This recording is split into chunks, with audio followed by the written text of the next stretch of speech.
operations director, and Priscilla, our comm staffer, who's over there in the corner, trying to record us.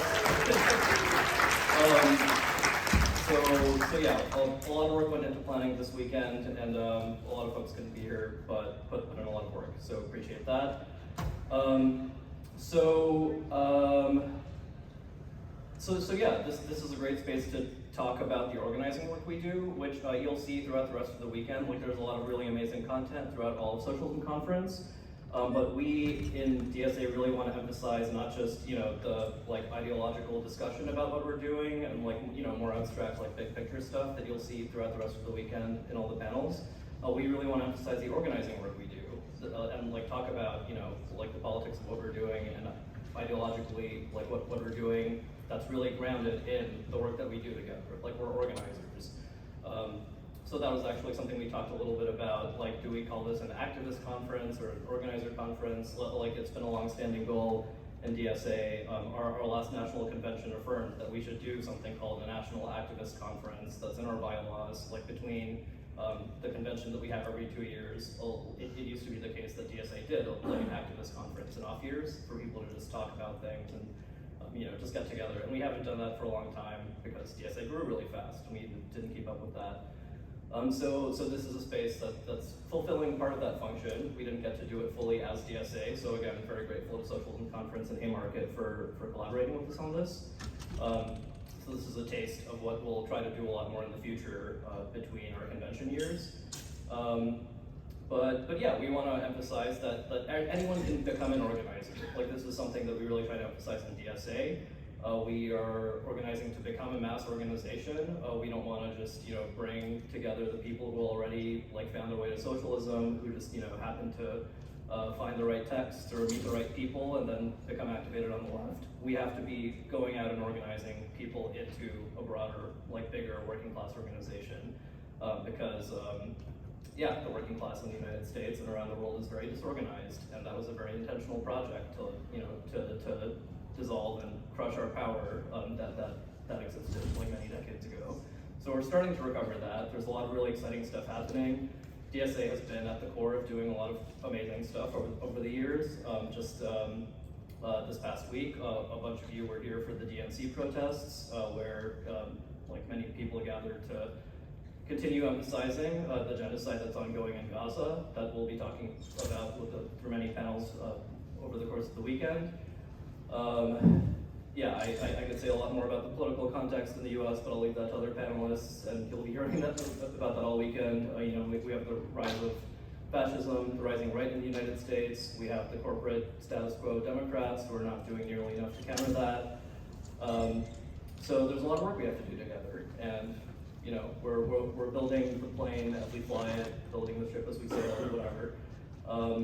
And DSA is at the core of a lot of really exciting work. Our work, especially in the electoral realm, is really building a party mechanism to be something that can be a vehicle for working class power, for the demands of social movements.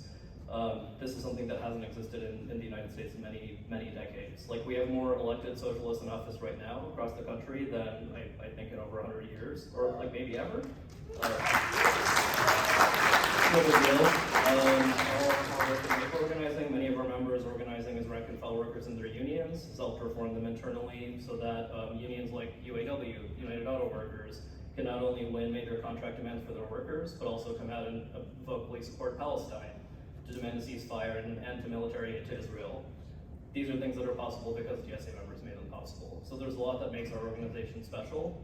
And throughout the weekend, you'll interact with a lot of people from other socialist organizations on the left, and we can learn from each other. But also, I think it'll also emphasize what makes DSA unique. We're socialist, we're also democratic. We really value collective democracy and bring people in. Not all organizations work that way. So there's a lot of great stuff throughout the rest of the weekend. There's a lot of content specifically about Palestine in this moment that's going to be very good. One of the keynote speakers, Vincent Bevins, wrote a book called "If We Burn" about the mass protest decade of the past decade, all these social movements around the world. that hit major roadblocks and challenges that we have to learn from as we move forward through a very challenging period. So I know a lot of you have read that book and been informed by it. And yeah, this is like a moment of reflection for the left and for DSA to really learn from the almost decade that a lot of us have joined since 2017 when DSA grew really fast. And we have to figure out how to keep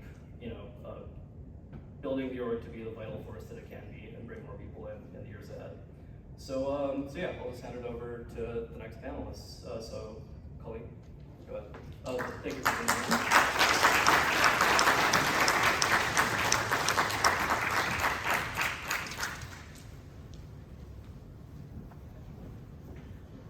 Good morning, and if you are one of our 4 esteemed panelists, please feel free to come up and grab your seat. Good to be with you all.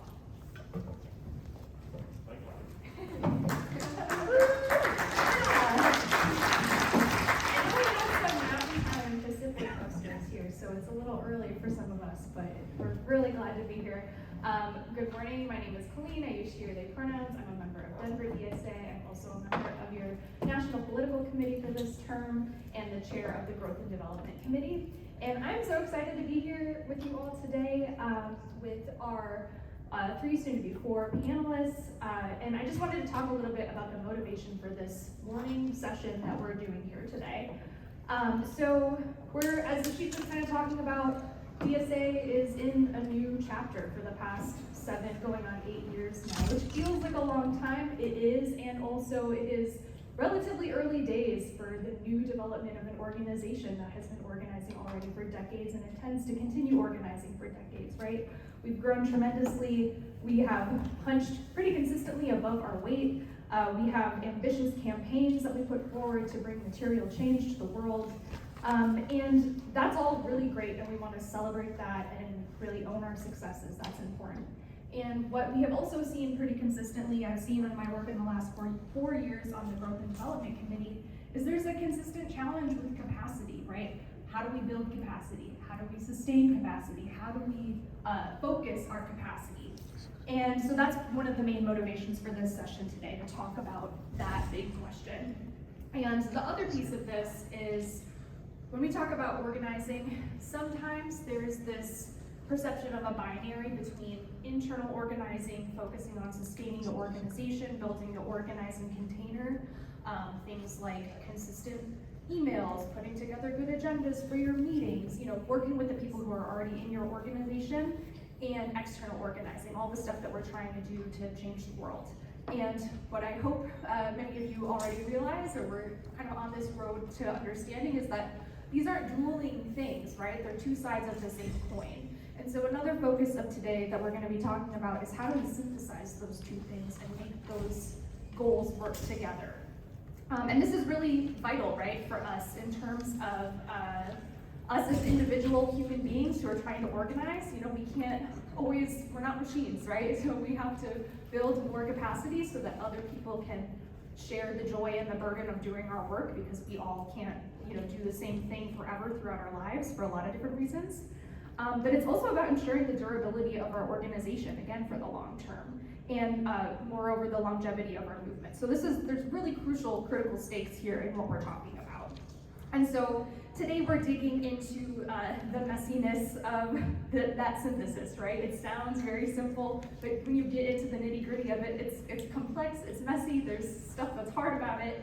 But what's really true is that when we organize with intention, we have the potential to not only carry out and win campaigns that transform our society, which is our ultimate goal, but it's also about transforming ourselves, right? As individual organizers, transforming our organizations, and transforming our movements for the better. And as Ashik was saying, that's why spaces like this, Organizers Conference, are so important and vital, because together we have this incredible opportunity that we're creating the next few hours today, right? And over the course of the next few days of this conference, where we are making possible the production of new collective knowledge. And as democratic socialists, we also know, right, democracy must be participatory, it must have real deliberation, and that's what we're trying to cultivate here today. So thank you all so much for being a part of this. It's a really important, exciting opportunity. And so, yeah, we're gonna dig into this panel with our panelists. 4 leaders from across the organization working on different types of campaigns to kind of dig into and reflect on some of these questions about how do we build capacity, how do we sustain our organization, how do we have powerful external campaigns. And then, again, with the participatory piece, we're gonna break out into different groups based on different types of campaigns. So if you've got something cooking, or if you just recently closed a campaign that you wanna debrief with other people, we're gonna make sure that we can dig into that together and really, again, share our collective knowledge, share our collective questions, troubleshoot together and all of that. So, I will make sure I have my phone ready to go, that we're on a time schedule here. And so first, for this first round of questions, everyone's gonna introduce themselves so you all know who you're talking to. And I guess the way we'll do this is we'll start with Claire, and then for each question, start with a new person, if that makes sense. So we'll start with Claire. So tell us a little bit about yourself and the campaigns you're speaking to today. What were you trying to win, and who was your target? What was your overall strategy for how to achieve that win? What tactics did you use to win, and what was the outcome of the campaign? Sure. Hi everyone, my name is Claire. I am based in our Metro DC chapter, and today I'm here to talk a little bit about our campaign We Power DC, which is our Green New Deal campaign that's organizing to take back working class power of our utilities in Washington DC and replace our current privately owned electric utility with a publicly owned and democratically governed option. So this is a really exciting public power campaign. It's also a Building for Power campaign of the Green New Deal Campaign Commission, which I also sit on. And this is a legislative campaign. So we are working to pass legislation through the DC Council. And we're currently working, this is an active campaign that's ongoing right now, that we're currently working on drafting all of the details of what that legislation looks like. Obviously, it's very technical of like the actual steps to make this happen, and what a democratically governed and publicly owned utility looks like. It's different in every place around the country, and so we're working on figuring out what is the best structure for that to be in Washington, DC.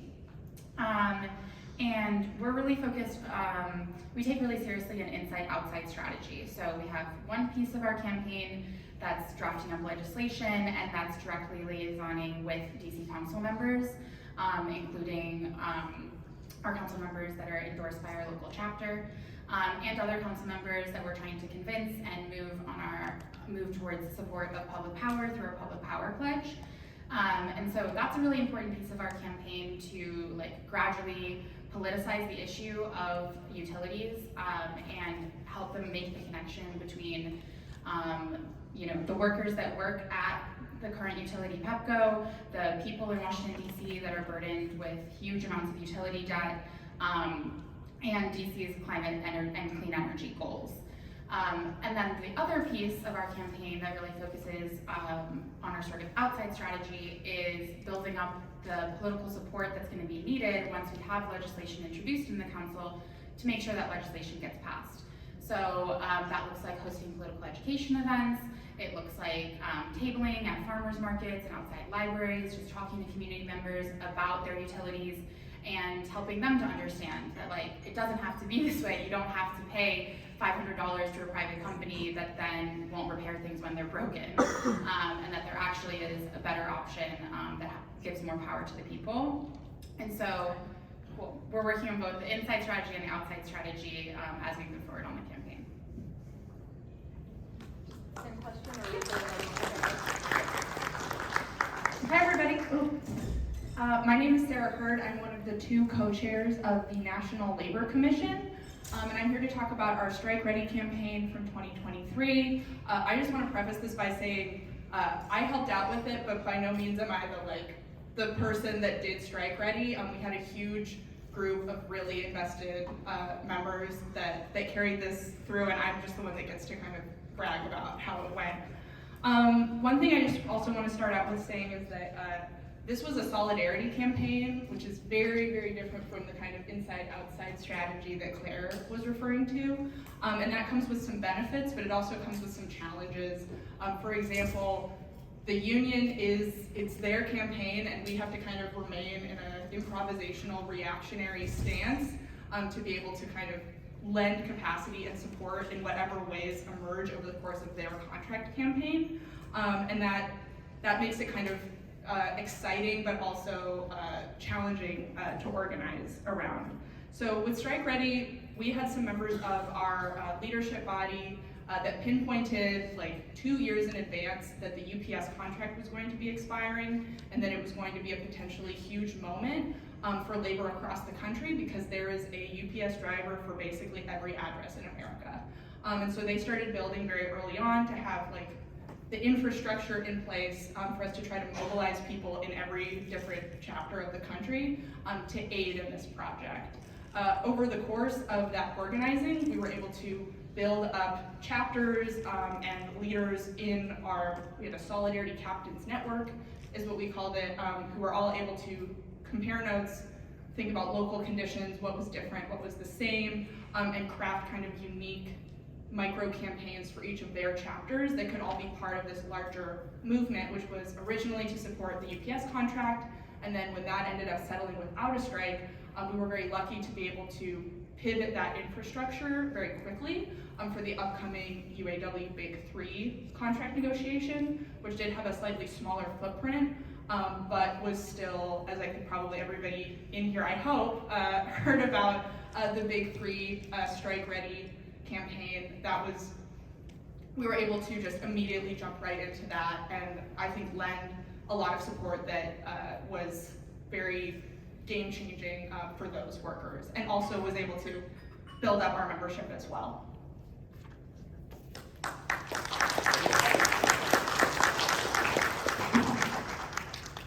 Hi everyone, Chanpreet, he, him pronouns. I am a member of Seattle DSA and a member of the DSA National Electoral Commission Steering Committee, and I'll be talking about, or trying to talk about, 2 campaigns today. We'll see if we're able to navigate that. And the first campaign I'll be talking about is Raise the Wage Renton, which I was a member of the steering committee, and Juliana back there was also one of the members of the Raise the Wage Renton steering committee, who was a DSA member. This was a campaign that was led, the steering committee was entirely Seattle DSA members. It was also a labor coalition campaign where labor really helped back us financially, and also when the initiative was almost repealed. It was an initiative to raise the minimum wage in Renton, which is a city south of Seattle of about 100,000 people, to $20.29 an hour, which is the highest in the country, or tied for the highest in the country, and we were going up against big business and the Renton Chamber of Commerce. This campaign was like a long and grueling 13-month campaign that was honestly mostly just a ground and pound field campaign that was basically DSA members doing basically all of the field work. And Labor Coalition coming in to help finance or fund the campaign, and then also help back us when it almost got repealed. We went through a lot. There were many times where we thought we were not going to make the ballot. We went through legal challenges, and after gathering like 16,000 signatures, we got to the ballot and made it to a special election, and we did win with 58% of the vote. And now Renton has the highest. The highest minimum wage in the country, or tied for the highest. And yeah, it was really, really kind of insane campaign experience to see this like mass field operation where we knocked on like 2 out of every 3 doors in Renton, like twice, gather all the signatures, and see how that kind of just out-mobilized our opposition after being totally outfunded. And then the second campaign that came together just like literally just weeks after Raise the Wage Renton, when we were all burnt out and kind of came out of nowhere, was Uncommitted Washington. We found out that there was a coalition of just different local organizations, including the American Muslim Advancement Council and UFCW 3000, that were thinking about putting together an uncommitted campaign in Washington. It became pretty clear very early on, in just a few days, that we were the only organization that was capable and willing to throw down and just take on this mass voter outreach operation for all of Washington.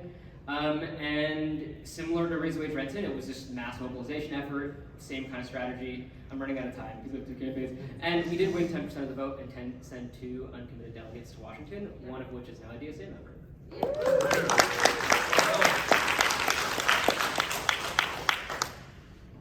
Hello, everybody. My name is Chris Ottolino. I use he, him pronouns. I'm in the St. Louis DSA chapter.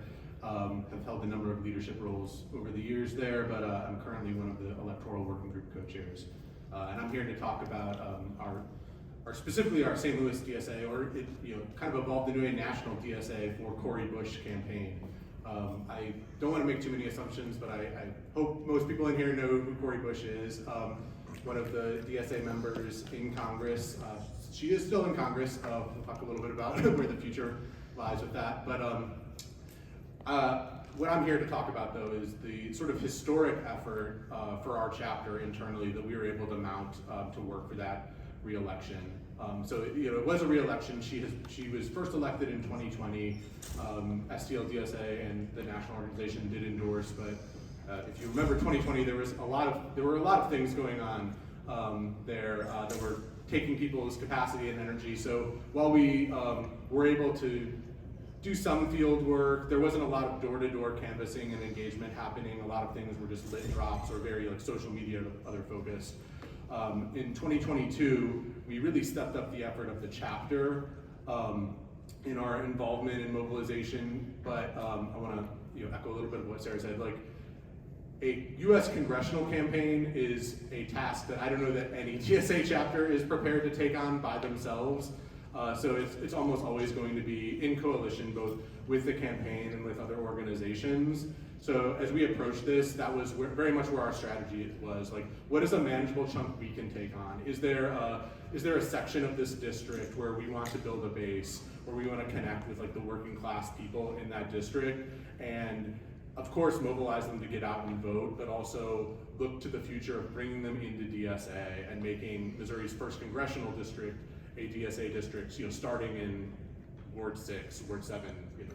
I know this doesn't mean anything to anybody outside of St. Louis, but that was kind of where we looked. We assessed what our current situation was and where we wanted to be, and looked at specific wards that we knew we were strong in, that we could make stronger, and ones that were kind of on the tipping point of oh, is a DSA presence in this area over the next few months going to be a transition towards the St. Louis we want?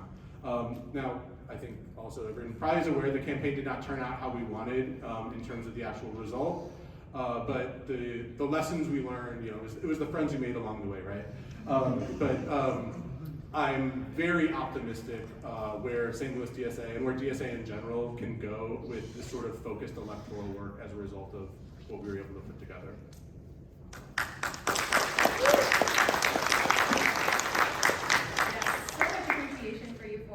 Just as a housekeeping note, love the positive feedback, but also maybe we can do nonverbal positive feedback just so that folks can keep speaking and we stay on time with our program.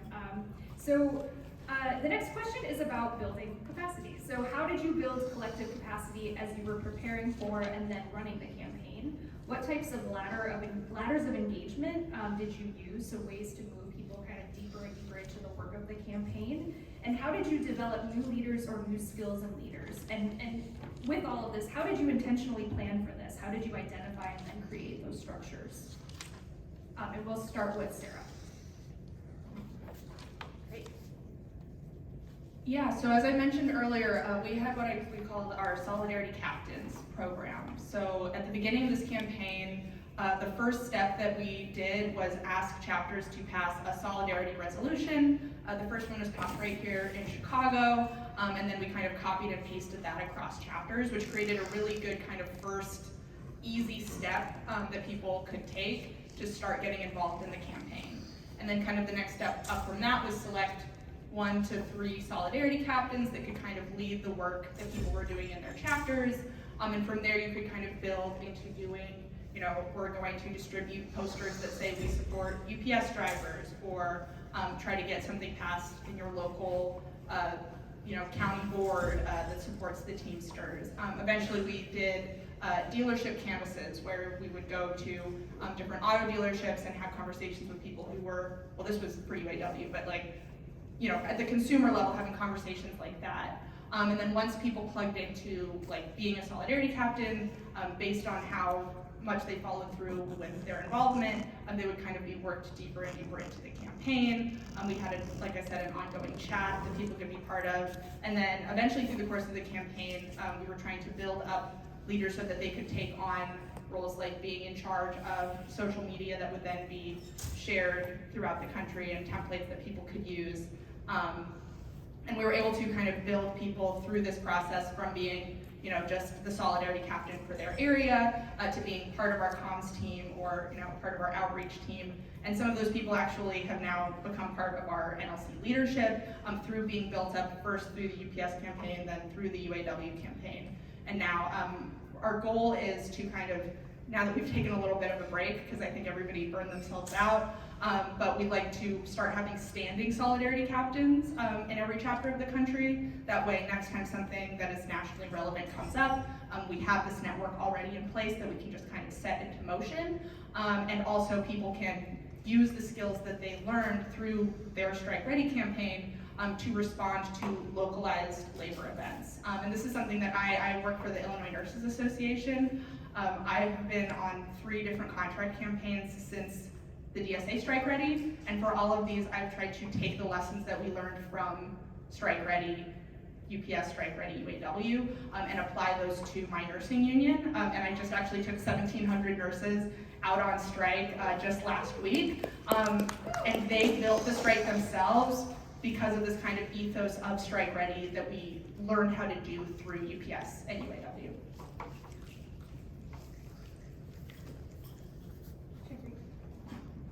Yeah, so the funny part is that how did you intentionally plan for this is something we did not really do for Raise the Wage Renton. But there is one really important learning from Raise the Wage Renton I want to highlight, which is not the idea of necessarily building capacity, but maintaining capacity and collective capacity, collective being the important word there. So what I mean by that is that Raise the Wage Renton, like I said, was a grueling campaign. It was like, you know that meme that's like, it's over, and then it goes up and down? It was like one of those, and there were some really low points in that campaign where there were not that many members that were engaged, to be frank. But like, what kept the lights on? And to me, you know, you might experience this in some of your campaigns where you're like, man, like this is a campaign that I thought that like everyone's really gonna throw down for, but it's like not really going well, and we're having issues. And the thing that helped maintain capacity in those moments, which is something you should think about, are there enough members who think about this campaign and can plug into this campaign as like an actually shared project, right? Sometimes I think the way that you can structure a campaign that I've seen in our chapter is where members will kind of see a certain campaign or project as like that working group's project or this group of members' project, but there were just enough members who understood that Raise the Wage Renton was our responsibility, our shared ownership over the project, and there were actually meaningful ways that they could, you know, have that stake in agency. So like we had control over all of the van because we ran it all through DSA van, and so there were a lot of us that were like, we are running the campaign, and like it is our responsibility, right? So you don't want your campaign to be viewed as this kind of like other thing within your chapter that is not a shared responsibility. And you will have campaigns where even if you have really deep and broad political buy-in, things will go wrong, and some members will kind of be demobilized, and so you should think about that when it comes to capacity. The thing with uncommitted Washington that's interesting in terms of building capacity is that just a few weeks before the end of Raise the Wage Renton, Adam Smith, who is like a big APAC funded congressional candidate, actually endorsed Raise the Wage Renton. I don't even know if he knew it was DSA led.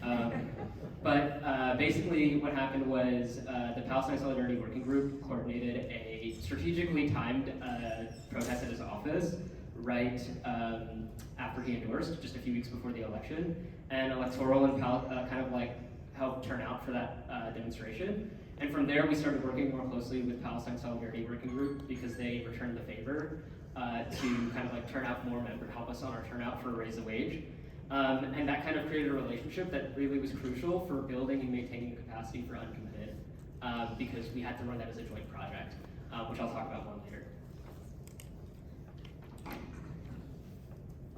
Yeah, so in our case, it's a little easier to be intentional when you're dealing with an electoral race where the dates are on the calendar, you know what's happening. And in our case, it's a re-election race, so we were kind of running a strategy we'd already executed, and we just wanted to run it better, which I think we did. But the elephant in the room whenever talking about the Cori Bush campaign is always going to be, well, what do you do when someone shows up with a dump truck full of $20 million and uses it against you?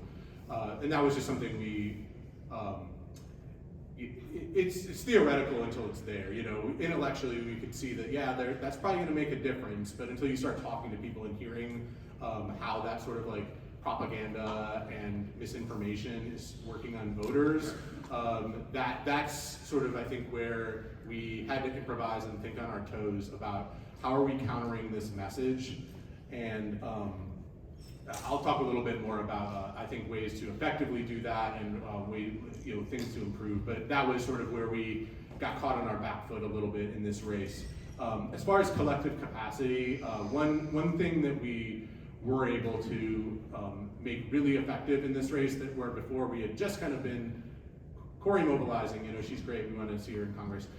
This time we sort of attached it to some more political demands. We had a parallel campaign, so there's like a sovereign wealth fund in St. Louis called Washington University, and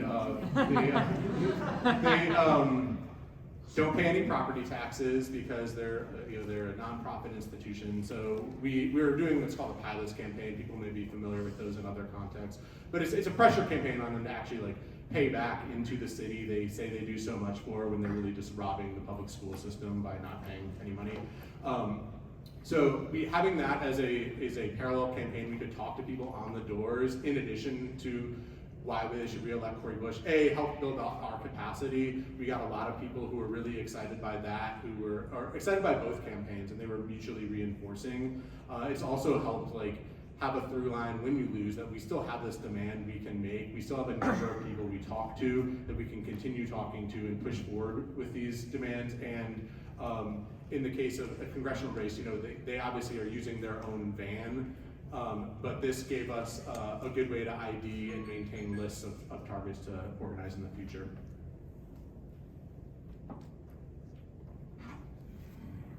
Yeah, so I want to talk a little more about how you can think really intentionally about the structure of a campaign to help you focus more on member engagement. So in We Power DC, we organize our different areas of work into circles, and we have a dedicated member engagement circle. And those folks are directly connected into our chapter-wide member engagement department. And their entire role within the campaign is to think about how do we recruit people, how do we get those people involved, and how do we make sure that they stay involved once they start getting involved in the campaign. So I think that's been really useful because a lot of times, your campaign leaders are thinking a lot about the actual external work of the campaign. And it's really easy for the member engagement side to kind of slip out of people's minds. So this way, you have people that are dedicated to thinking about how to always integrate that into every action. So we might have a campaign leader that's putting on a political education event, and then you have someone from the member engagement team who's like, hey, we should make sure we follow up with these people with an email, and we have an opportunity for them to set up a one-on-one and just think through a lot of these details that often can kind of get lost in the shuffle when you're really busy with lots of campaign work. And then the other structural piece of the We Power DC campaign that I think is really important for building capacity is, like I said, we have these circles, and we always organize folks who get recruited into one of these circles. So you can join communications, you can do community engagement, you can do legislative and research work or member engagement work. And that's a great way to make sure that people who are joining our campaign join an active group of people working on a specific area of the campaign. They're part of these higher level strategic conversations about what does community engagement actually look like around public power, or what is this legislation that we're talking to the DC Council actually going to be. And that's a great way to sort of engage at that higher level. But we also assign people a very specific and individualized usually administrative role. So it's your job is to check our email inbox every week and let this person know if this type of email comes in. And this is a really important way to demonstrate that this person is responsible for something and they're truly a part of the team of this campaign. We need them to do that because if they don't do it, it won't get done. And that's a great way when people join the campaign to make sure that they feel like they're not just able to jump in if they have an idea, but they're actually like a needed part of this community that we're building, and we need them to keep showing up. And if they can't keep showing up, they need to communicate to someone else about that more specifically. So we find that designing a specific role that they're responsible for builds that accountability, and then having these broader circles for campaign members to be a part of is a way to get them involved in the more strategic level of work. And doing both of those things is a great way to build up people's capacity as organizers. Thank you all so much for that. It's really interesting to hear all the different ways to cultivate shared responsibility, shared ownership of this work. So the next question is about recruiting new members through these campaigns. So how did you recruit new members to DSA through the work that you did? How did that recruitment happen? And did recruitment look different for different people engaged in the campaign in different ways? And we'll start with Chanpreet. Yeah, so I'm actually going to focus on uncommitted on this one. Though we did recruit a few people through Raise a Wage Renton. That was how I was recruited as an electoral group co-chair, so moved up the ladder of engagement, but I was technically a member before. But I think uncommitted was really interesting because there were kind of like three mechanisms through which we recruited, and they kind of all played into each other. Remember, this was just like a week of mass calls and phone banks, so it was not that much time, but we were pretty surprised by what we were able to do. So basically, when we went into this coalition space and we volunteered to do all the phone banking, we made sure we were going to do three things. One was that we were going to run all of the phone banks on DSA's Zoom, and that all of the RSVP links would be on our Action Network. We jumped on that immediately. We made sure that we had all of that set up. So the list work, everything was, we expanded our email list by like over 1,000 people in a week. The Zoom part of it was really, the way that we ran these Zoom calls was really interesting. I think one thing that we did a really good job of is our politics were unapologetic. We used the word genocide. We were not like waffling like some of the other orgs that were not, necessarily on the same page. And I think our calls were, they were politicized. We had our rank and file members and volunteers supporting members through those calls, because I'll be honest, some of those calls were a little bit not so easy, especially when you're calling like some like liberals in Seattle who do want to still vote for Joe Biden, right? But we made sure our members were there in the chats, providing support, remaining accessible.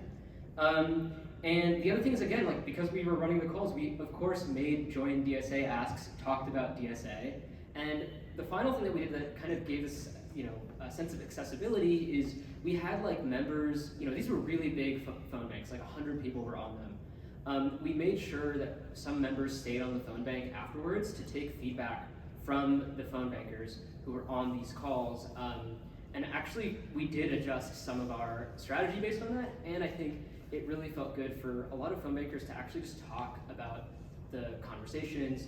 And again, like in a context where we could be political about it too, which is so rare for people when there's kind of like a no politics at the dinner table approach to so much of American life, right? And I think that actually really helped, work in addition to the list work and throwing those links in the chat to make a good case for DSA. And then we did run one canvas, which was actually our biggest canvas of the entire year, and some of the phone bankers showed up in person, and they were like, oh, I recognize the host, and the host is just, they're not like a celebrity, they're just a DSA member. And so that's actually how we recruited a DSA member who was then sent as an uncommitted delegate to the DNC.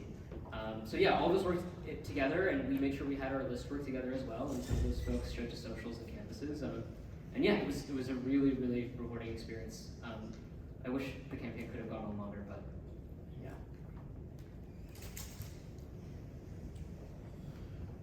Yeah, so for us, it's been less than a month since the campaign ended, so it's very much an ongoing process that we are still, trying to bring people in and recruiting people through. Of course, the simplest thing to do if you want somebody to join DSA is to just ask them to do that. It goes a long way, you'd be surprised. But I'm gonna split into a couple different areas. So the audience that we're recruiting that are sort of like unaffiliated people wanting to get involved who would show up to a canvas, show up to an event like that, which is, by numbers, the majority of the people we're dealing with. We have tried to build, and I think successfully, have built like a little bit of a pipeline in the chapter, brought on board and bring people in, setting up with a one-on-one as soon as we can. We try to have regular, recurring, monthly social events that are very intended to be very low pressure. You just go to a place that's the same place every month. And then we have quarterly new member orientations that try to tell people a little bit more about what the organization is doing, how we're structured, etc. So we had one of those the week after the campaign, which is very well attended. A lot of folks, especially people who were not members, but that had been coming to multiple canvases, showed up, and we added a little bit more structure than we typically do, but nothing too formal. We just wanted to hear people talk about the race and sort of give them an opportunity to let out their feelings and be in a sort of collective space of that. And then we also strategically timed, I'm not there because I'm here, but tomorrow is our new member orientation where we're also trying to onboard more people. And then there's a separate group who, maybe fewer in number, but strategically we're trying to think about, which is people who came in through different coalition partners that maybe are in leadership or involved in those, but I think we want DSA to be a mass organization that has people from those organizations. They can wear multiple hats. And a lot of that is really just, I don't know if other people have had that experience, is sort of explaining what DSA is and what DSA isn't, because there's a lot of misconceptions and people are think I work for DSA and get a paycheck. No, we're just here to volunteer. And they're oh yeah, I would love to be involved with DSA, but I'm in this organization. It's you can do both. So that's part of it. And then finally, where I'm, again, the optimism's shining through is there were people who are, the older people of the wards we were in who we would like to show that we can pressure and have demands. They're starting to, I don't want them to join DSA just to be, just to have the logo on the banner. I want them to have a demonstration of the politics that are there. But one thing that politicians do respond to is your ability to organize people to show up in their ward, knock on their doors, and make demands. And if we're having that sort of presence there and they're feeling it, I'm feeling good about, maybe they aren't the one who's going to be joining DSA, but maybe the person who's going to challenge them and have better politics is.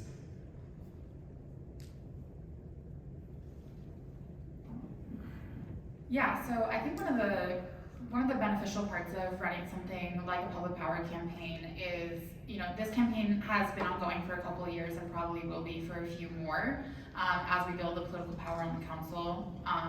Because it's a big project to take down a multi-million-dollar company.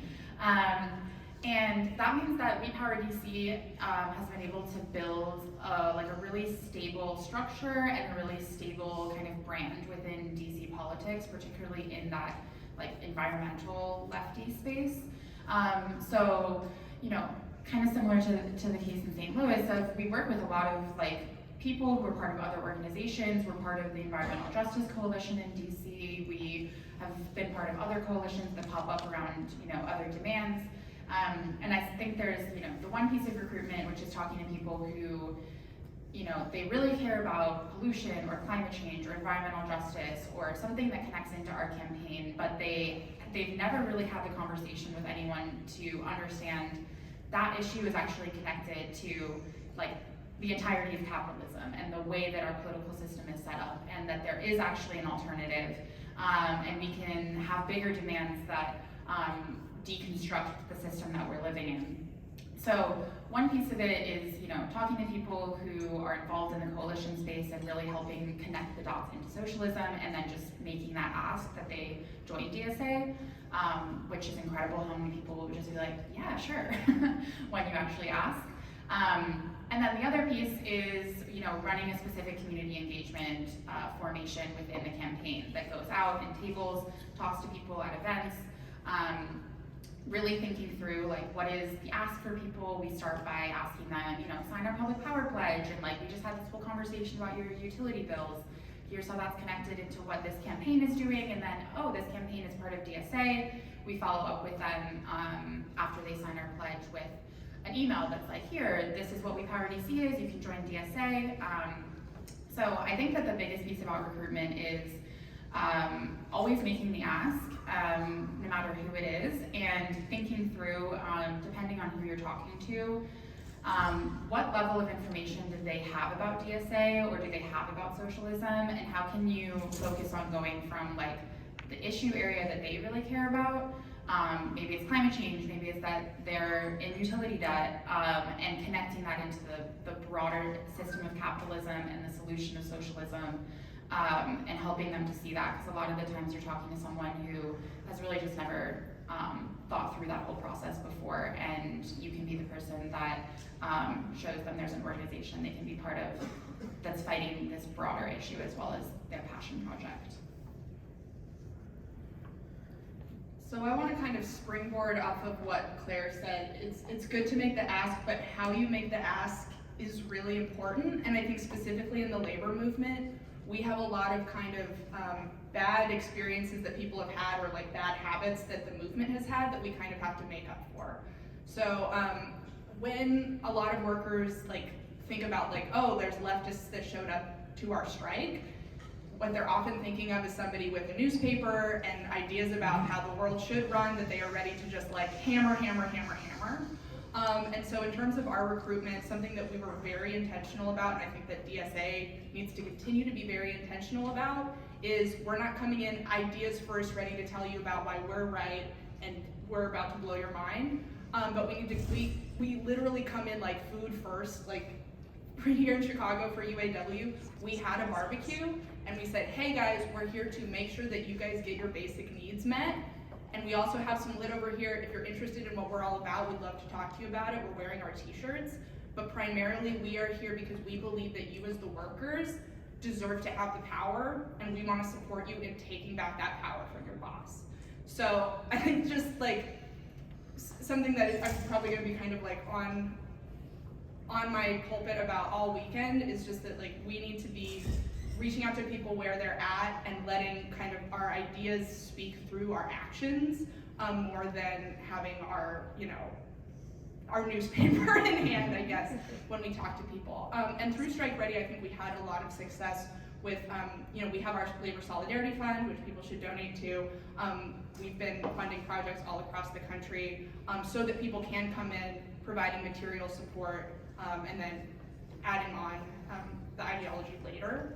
And we were able to recruit a lot of UPS and UAW members to DSA through showing up in physical support for their fight and saying, hey, like we're the people who are showing up for the workers when they're in struggle.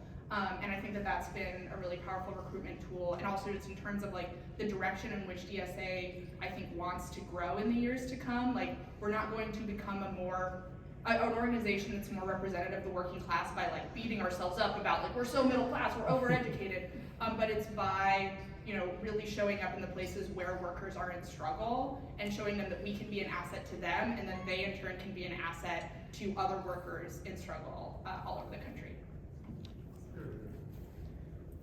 Wow, great responses in this. It's so good to just like bask in all the wisdom of all of our organizers in this organization. I'm so excited we're doing this. The next question is about the close of the campaign and kind of assessing, debriefing, or for some of these ongoing campaigns at different points maybe.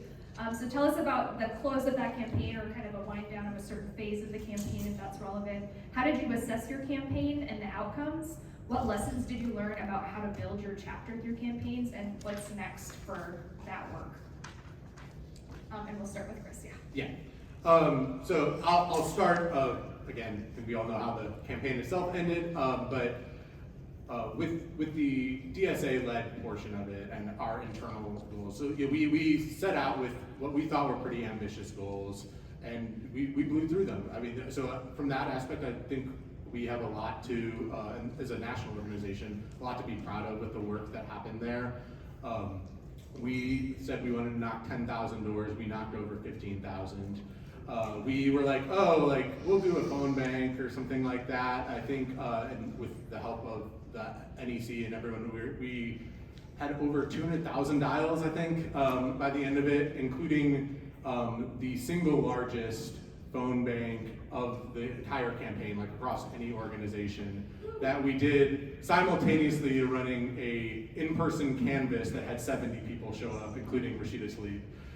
So there was a lot going on that I think we had over 200 people show up for at least one canvassing shift, including Colleen, so I want to thank you for rolling in from Denver. I recognize a lot of people from across the organization who got on phone bank shifts and other folks who came in. So like I think from that perspective, there was a lot of really strong takeaways for the organization, for our ability to organize people into this work. On the more objective side, looking at the results of the campaign itself, I mean, I'm going to shock everyone and say, like, it came down to the class constituency of the district and how they behaved. In a lot of ways, we had, Corey obviously had a very public record and was one of, if not the first person to come out, like calling for an end to genocide, calling for a ceasefire and that, and like a brave stance that I think we can all get behind. But we can't pretend that like that was not also the impetus for other people to get involved in the race and throw a lot of money at it. I don't want to be like a doomer and just say like, oh, there's nothing you can do when that much money's thrown in, because there definitely is organizing. There are ways to beat that sort of organized money, and it's just going to take, but it is going to take a deeper commitment. And so when we were looking at the specific wards that we were focused on, that ended up being like the strongest turnout for Corey and the biggest areas of support. But when we look at like where the class divide is inside those, we saw turnout just tanking in part of them that were more working class areas. So I think that's where we need to focus, is making sure that it's not just people coming out to vote for Corey by wide margins, it's that we get everybody or more people to turn out and make up those differences.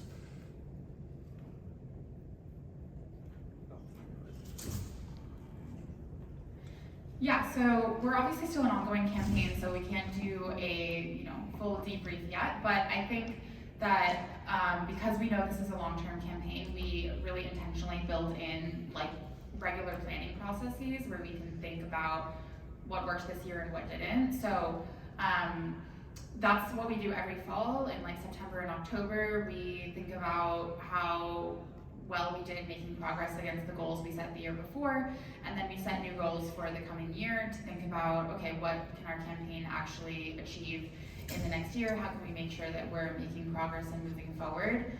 I think that this is a really excellent time to like have a really open discussion about what this should look like, because the political reality changes as different people are elected, as different organizations gain power or lose power, and you have to be continuously looking at the map of power and thinking about how is it changing and how do you need to adapt in response to that. And I think one of the most important things about doing that is being really realistic and honest about what are your most ambitious goals and how do you want to what would you love to be able to do and love to be able to see. But then also breaking that down into very specific time bound, this is what I know we can do in the next month. This is what I know we can do in the next 3 months. We should always be dreaming big about what we want to see happen, but it's important to pair that practically with the very specific things different people or groups within your campaign can work on. And we found that that's been a really productive way to feel like and know that we are making progress on our campaign, even though we haven't won yet. We can look back at the goals we set 6 months ago or a year ago and realize, hey, we did do that. We got this many sign-ons. We got this organization involved. We talked to this union. And that's a way to build momentum and keep momentum going on a long-term campaign. Yeah, so in terms of the close of our campaign, I think we did get very lucky just in terms of UPS going right into UAW and UAW being really poised to seize the moment in a way that 5 years ago I think we might not have even been able to predict that it would work that way. And so I just want to kind of focus on what I'm talking about here today is our kind of solidarity campaign, which was something that we wanted rank and file members across the country to be able to plug into very easily. but it would not have felt like a success if it wasn't for some of these other areas of long-term work that socialists have been investing in actually for decades. So one of the reasons that we were able to kind of even support the UAW campaign at all was because of the election of Sean Fain. Quick silent applause for Sean Fain. But Sean Fain was elected because of the work of rank and file activists within the UAW to transform that union, to bring democracy to that union, and then to seize this very small window to get the right people elected, and then immediately pivot into doing an aggressive strike-ready campaign within the UAW. And you know, I don't think it's as simple as like DSA did that, but I think that socialists made key interventions, whether it be in the process of, you know, putting together that slate that ran for leadership, the process of educating the membership within the UAW about what the power of a democratic union is. These are all ways in which, like, through building for, like, you know, the long term and doing deep organizing, we're able to intervene in ways that have this kind of like domino effect that then leads to what almost can feel like a magical success years later. And similar in the Teamsters, we had members who were getting jobs as UPS drivers years in advance of that contract because they were like, okay, if I can get this job, then I can get the right seniority in time, bring some other people in, have conversations. And you know, it feels like less of a win to claim that like, we helped get Sean O'Brien elected, but it was that shift in leadership within the Teamsters that also created a more militant stance that they were able to take, which they did not end up going on strike, but I think it's still fair to say that the contract that they won was better because they had gotten into that fighting stance. And in terms of just like the DSA of it all, we did several, you know, chapters did debriefs, our leaders did debriefs, our whole NLC did debriefs. And I think that one of the things that has really come through for me is just that we need to be working on the level of solidarity work, we need to be working on the level of union democracy, and then we need to be working on the level of like getting our socialists into the labor movement and getting our labor movement brothers and sisters into the socialist movement. Yeah, so this is like a really interesting question because you know, one of the things that I always ask on like an NEC endorsement call with a chapter is like, look, so what has your chapter done before? How does this campaign fit into that, and where do you think it's going? And when I think about that in retrospect to like reflecting on these campaigns that I talked about today, one really important piece of context is like almost all of the three campaigns that we've run this year, which is kind of an insane thing to say. Two of them were out of the blue, like one went to a special, Uncommitted came out of nowhere. They've all kind of been firsts for our chapter. So like, Raise the Wage Renton was the first time we ever ran a campaign end to end and won. Uncommitted Washington, kind of the same thing, though we didn't run the whole campaign, like we ran the whole voter outreach operation. And then actually the campaign that we're running now, or we're working with Sean Scott for the 43rd LD in Washington. And in each of these campaigns, the one thing that has definitely become true that we have learned is that we are able to mobilize at a scale that we were not able to before. Like, you know, in Raise the Wage Renton, we knocked on, you know, 21,000 doors multiple times.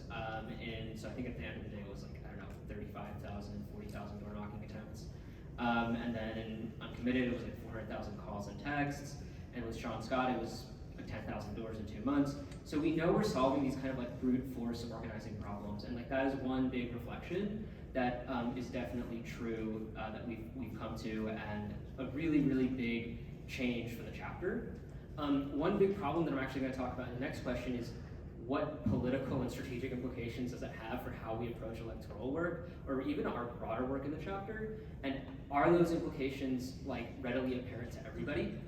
A reflection based on that is one of the problems is while we did have ladders of engagement on our campaigns, on Raise the Wage in particular, the ladder of engagement was particularly like too tight at the top. And that means that certain members can't see the scale of the brute force operation aside from a number or going to a canvas. But when you're helping, you know, bottom line a bunch of shifts or cut a bunch of turfs, or you're kind of seeing all the pieces in motion, but only a couple members can see that, then only a couple members really understand what it means to have scaled up your electoral operation or your field operation. And so one reflection that we had is, yeah, it's great that we've kind of scaled up our like ability to just, you know, hit more doors, make more calls and texts, engage more members, but one of the mistakes that we've made is we haven't been able to structure our ladders of engagement, especially at the top, so that more members can not just be told that, but can see it. And that's really, really important. Thank you all so much again. This is the last question for our panel, and digging into the tensions, right? Because this is tough work. There's tensions that we have to name and be clear about. So this one, we know we always have limited capacity. That's just a fact, right? So when work is being done, that usually means that something else isn't being done. So what did you all set aside in your chapters to do the work that you talked about today? What were the costs and benefits of that choice? And how, in general, did you navigate those trade-offs in making decisions about where to focus chapter resources, time, and energy? And I think we're back with Claire starting. Yeah, so in the Metro DC chapter, we we're lucky to have a big chapter and a lot of active organizers, and so we go through a democratic process of picking 5 priority campaigns every year at our local convention, and we agree, like, this is where we're gonna focus the most energy over the next year, and so We Power has been a priority campaign for the last couple of years, and of course there's been other campaigns that haven't been prioritized by the chapter, and it doesn't mean no work has happened in those areas, but just more chapter time and resources and people have gone towards the Public Power campaign. And I can't speak highly enough. It wasn't my idea, it happened before I was active in leadership, but like democratically deciding what those campaigns are gonna be in our chapter has been really fantastic for building broad buy-in and having real conversations about like what we do wanna work on. And then I think within We Power DC as a campaign itself, one of the sort of main trade-offs of doing a public power campaign and focusing on that kind of work is it's about building a new system. It's about getting rid of this horrible utility regulation system and doing something entirely different. But of course, the current horrible system is doing a lot of bad things all the time. They're raising rates, they're building out new fossil fuel projects, and as part of We Power, we do some advocacy around some of those issues when it strategically fits into our campaign, especially around rate increases. But we've really had to like limit our engagement around some of the sort of like stop campaigns. So there's a big campaign to stop Project Pipes, which is a fossil fuel gas build-out project. And we've really made the decision that like there's a lot of energy in the DC environmental space around stopping Project Pipes, because all the like liberal environmentalists love that. And so we as DSA can decide, we're gonna be plugged into those spaces a little bit to know what's going on, to try to push their demands in the right direction. But we're gonna let other people lead in that space because they will, and there's energy there. While we're gonna focus the majority of our effort on a campaign that would not happen if DSA didn't pick it up and push it forward. And so that's really the process that our whole chapter goes through when we think about priority campaigns, and what We Power has continued to do as we strategize and build our campaign is like, where can DSA make the most difference? What's the area of work that we need to do because other groups and organizations and people aren't doing it? And there's always a cost, and I'd love to be able to do more, but it's really thinking through where's the most strategic place to intervene and focusing our time and energy and resources there.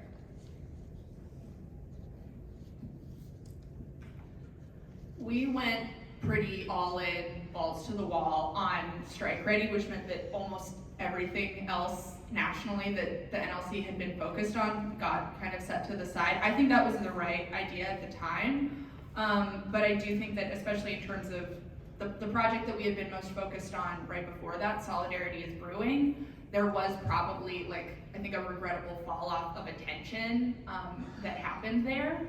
And I also think that national leadership is already hard because there's always so much vital stuff going on the local chapter level that convincing people to focus on the national level is always a tough sell. And when you can't find good people, it's hard to not just grind them into the ground. And I think we did, I'm just gonna admit, I think we did that with our national leadership in 2023.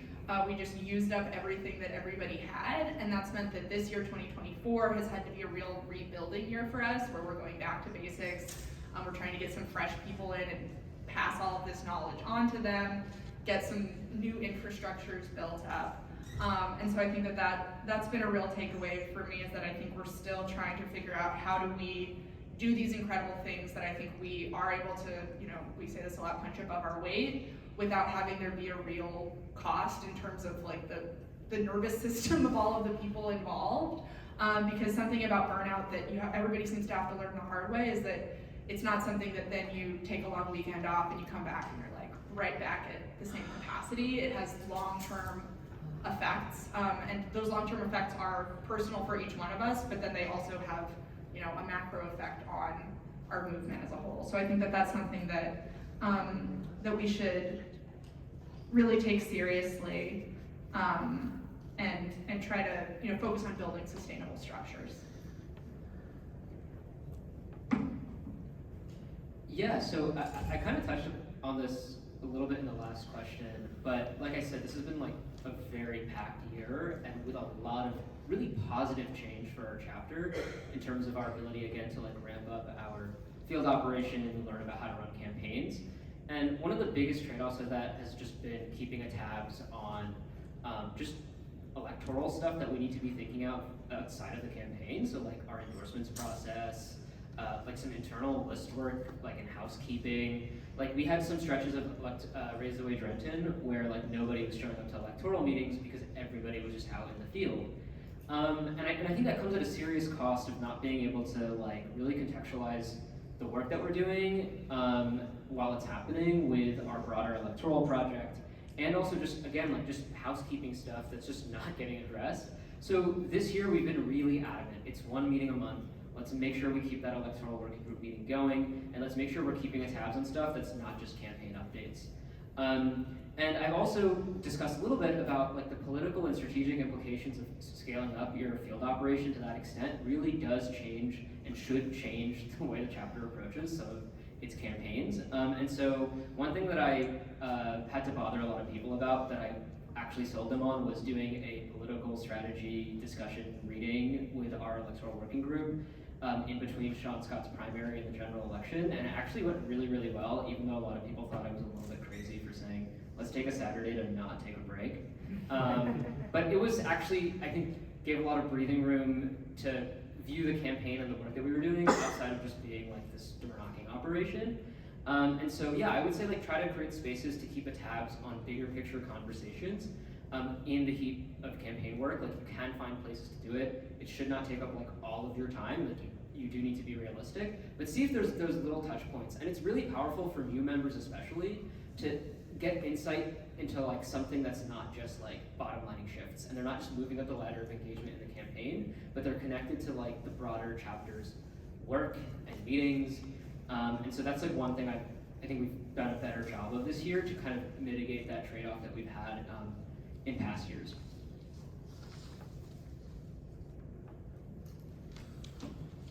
Yeah, so in St. Louis, it sounds like similar to Metro DC, is we use a sort of like priority campaign model where the chapter as a whole collectively decides on a few campaigns or whatever to put our focus. So I would say that was an immense help in making sure that we got, I think, the Cori Bush campaign or our efforts for it off the ground early with some like longer scope planning than just like your electoral campaign that's 6 weeks out from election starts spinning up canvases. We were thinking about it months and months in advance, like almost a year, for specifically what we would be doing.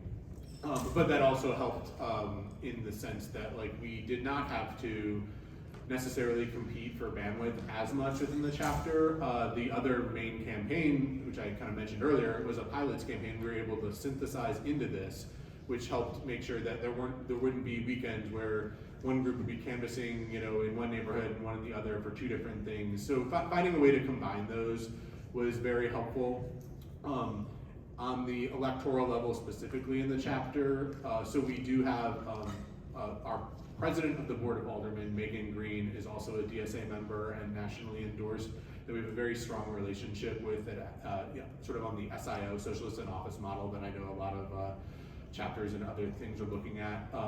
So we needed to cut back a little bit on the amount we could talk about local stuff, and like we weren't watching the board bills as much as we probably would have liked to in an ideal world.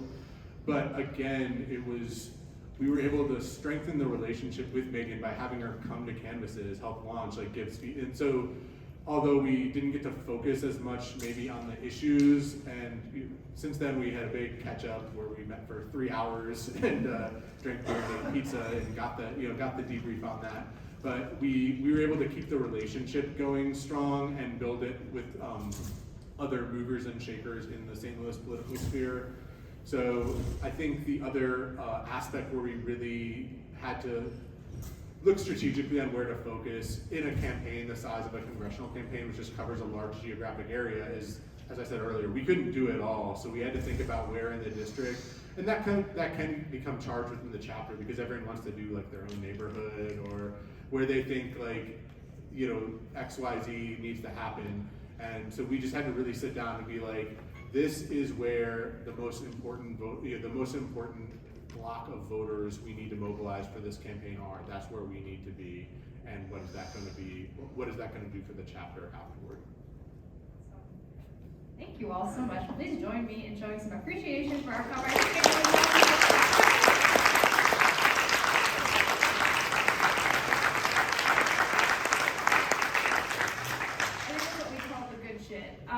I just really wanted to take a minute to digest and because I'm learning from listening to you all too. Intention feels so important and key in terms of a theme here. You all talked about, you know, taking lessons that you're learning from DSA work into all the other organizing work that you're doing in your labor union, for example. Asking people to join, right? Sometimes with organizing, it's like very simple. It's like, well, you do outreach, you ask people to join. It's like these simple building blocks, and that really is it, right? Like we just have to ask people to join if we want to recruit people, but thinking about how we can tailor that to the specific work we're doing, being attuned to the groups that you're talking to, the communities that you're talking to, and it has me thinking a lot too about movement. We talk about social movements, we're part of a movement, and part of that is being attuned to the movement that is happening organically in working class communities that we are connected to and that we know that we need to win, right? What I'm hearing in all of these campaigns is when we have ambitious goals, when we actually fundamentally, radically want to change the world, we cannot do it on our own. So we have to be connected to other folks, other communities who share those same interests, who want to change the world and experience those changes too, and be able to bring them into the shared vision of what we're doing together. And the democratic process is so much a part of that, of figuring out collectively, how do we experience shared ownership of this work? How are we intentionally folding in all of this work that's happening in our chapters to achieve those common goals? And keeping that eye on the horizon and recognizing that sometimes this work is years long, right? So thank you all so much for that. I'm gonna be reflecting on all the things that you shared today for a long time. And now I'm really excited because we're transitioning into time where you all get to talk with each other about all of these things as well. So a couple of little logistics. We have 3 different rooms here that we're gonna be able to use for the next about 40 minutes. This session will end at 11:30, and we're gonna break up into different groups. So we have some folks who are ready and prepared to help facilitate conversations around campaigns of different topics, issue areas, strategies, and tactics.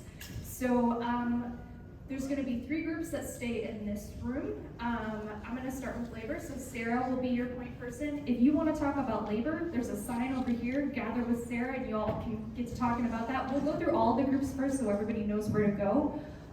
And then if you want to talk about Palestine solidarity campaigns, my comrade Andrew, he's got his hand raised in that striped shirt. We'll meet you all in the back of this room at that Palestine solidarity sign. And then if you want to talk about housing, tenant organizing, my comrade Sebastian, I think that's you over there, Sebastian in the red shirt, he will meet you. Is that a possum on your shirt? That's so awesome. The possum shirt, Sebastian the possum shirt over here for housing. And then there's 2 other rooms. So if you want to talk about electoral work, Chanpreet is who you would need to follow. Chanpreet will take you over to one of our other rooms down the way. Same for legislative or municipal campaigns. So Claire will be your contact. So electoral, municipal, meet with these 2, they'll walk you down. And then we also have mutual aid.